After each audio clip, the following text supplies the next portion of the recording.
Hello, pretty people. Welcome to Simply Delish Duo. Guys, today we are going to show you how to make our homemade ricotta cheese. Let me just hold it up to the camera here. If you can see that, have a better look. That looks amazing. You guys, you won't believe how easy it is to make until you actually watch this video, and we hope it does encourage you to make your own because it is so rich, creamy, and delicious. And not only that, it is actually a fraction of the price that you would pay for it at a store. Yeah, so if you like this recipe and would like to see more, please subscribe to our channel by hitting that red subscribe button below, like down there below. You guys, 4 ingredients. That's all you need to make your ricotta is 4 ingredients. 3 if you're not going to add your salt. We today are going to be adding a pinch of salt because we're going to be using this ricotta to make our stuffed spinach and ricotta shells, which will have a video uploaded pretty soon. So today what we're using is 3 liters of whole milk, 2 cups of heavy cream, a 1/3 cup of white vinegar. You can also use lemon juice or those rennet tablets. We were taught by my mom to use white vinegar. The rennet tablets are actually more expensive. They are. Yeah, so we just use this plain old white vinegar. You don't want to use balsamic vinegar, and a pinch of salt. And again, you don't have to use a pinch of salt if you don't want to. It's really preference. And if you are making a dessert, Don't use the salt. No, Yeah, no. Okay, so what we're going to do now is we're going to head to the stove and start making our ricotta. Okay, so on medium-high heat, I poured my milk into a large pot. Now I'm going to, okay, we'll pour our heavy cream, give it a good stir, and you guys keep an eye on it because you don't want your milk to burn. Okay, Thick so stuff there. I know. So we're going to give it a good stir. And right before it reaches that boiling point and it's just about to boil, we're going to be adding our vinegar. I will show you that as soon as it gets to that point, and then that's when you lower your heat. Yeah, So, but it's very important. You don't want this on a high heat because we all know milk burns quickly, and you don't want the bottom to burn. So keep an eye on it. Don't stir it. Just keep an eye on it. Make sure your milk does not burn. In the meantime, before we go here, I'm going to add a pinch of salt. That's how my mom used to do.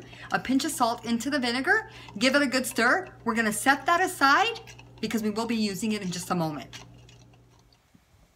All right, it's just reached boiling point. You can see all the foam on the top, so it's telling us that it's ready.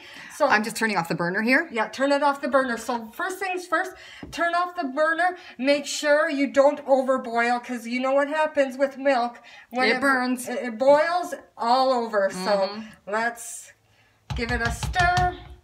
Let me move this. Oh, sorry. And then we've already showed you we put a pinch of salt in the vinegar. You can also put it in the milk, but we're doing it my mom's way. And then just pour your vinegar in your hot milk here. Give it a stir. Give it a stir. And this is where the magic happens. That acid, you will notice that the acid will separate. The milk will turn into solid, and then you'll get that watery way at the bottom. Your ricotta comes to the top. Like already it's starting. Yeah. Do you see that? It's already forming. Oh, that's wonderful. So your whey's at the bottom and your ricotta floats to the top. So we're going to let this sit for about 20 minutes, and we'll show you our finished product. Okay. Okay. So it's been exactly 20 minutes, and guys, I don't know if you can see this.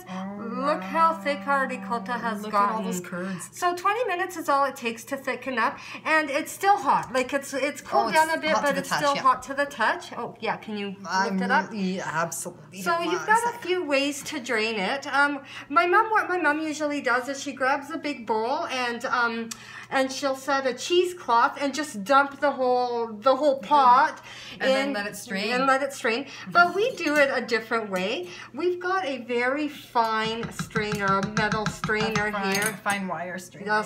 Yeah. Did you want to be in control? Well, it doesn't matter. So what you're going to do is you take your ricotta.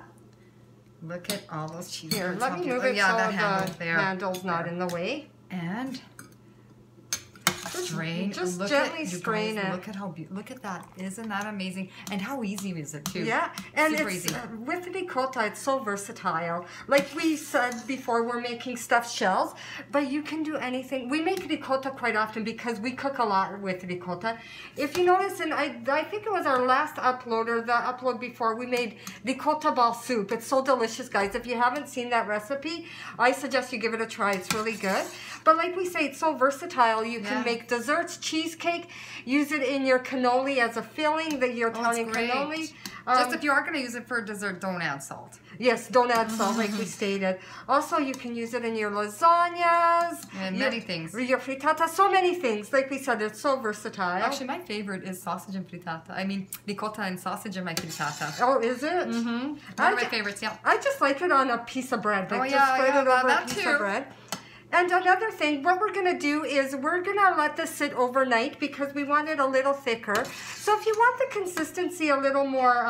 more water, more moist, wet, more water, more wet. Yeah, it doesn't have to sit as long, but we're letting this sit overnight because we do want a thicker consistency. And what I'll do is I'm going to let this sit in here for about half an hour and then we'll transfer it into little cheese baskets. But these are not necessary. But I will because I want to take a picture with these. Makes it look pretty. It makes it look prettier. We've got a few different kinds here. And then once this ricotta is cooled off, we're gonna like my sister said, we're gonna transfer them, and we're gonna put them in the fridge and have them overnight. Yeah. And fresh ricotta lasts about. It's not like stores. Stores, there's so much preservative. So of course store-bought ricotta lasts longer. Fresh ricotta here lasts 4 to 5 days. I've let it sit in my fridge and it was okay. So it lasts a few days, but I never have it sit that long because I'm always using it up. We're always cooking something with it. So now what we'll do is we'll finish it off here. We'll just finish straining. There's a little more here, a little bits left to strain. So I hope you enjoy our ricotta. Isn't it gorgeous? And delicious. Yes. So yeah, I hope you like this recipe. Thank you for watching Simply Delish Duo.